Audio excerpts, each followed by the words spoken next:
संत मुक्ताबाईंचं जीवन आणि कार्य. चला त्यावर एक झटक्यात नजर टाकूया. तर संत मुक्ताबाई म्हणजे 1279 मध्ये जन्मलेल्या. संत निवृत्तीनाथ, ज्ञानेश्वर आणि सोपानदेवांच्या त्या धाकट्या भगिनी होत्या. सगळ्यात लहान. बघा, आईवडिलांच्या मृत्यूनंतर समाजाने त्यांना वाळीत टाकलं होतं. त्यामुळे या भावंडांना खूपच कष्ट सोसावे लागले. पण मुक्ताई अगदी लहान वयात त्यांनी जबाबदारी खांद्यावर घेतली. त्यांची कहाणी खरंच खूप प्रेरणादायी आहे.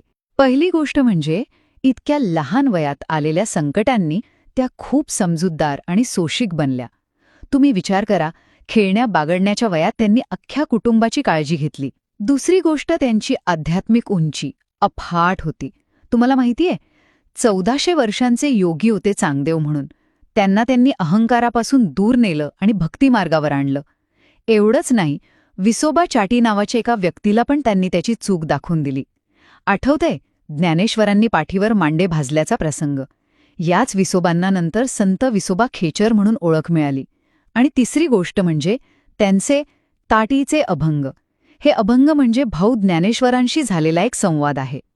दुर्दैवाने ज्ञानेश्वरांनी समाधी घेतल्यानंतर फार काळ नाही, 12 मे 1297 रोजी तापी नदीच्या किनारी वीज कोसळली आणि त्याच विजेच्या प्रवाहात त्या लुप्त झाल्या.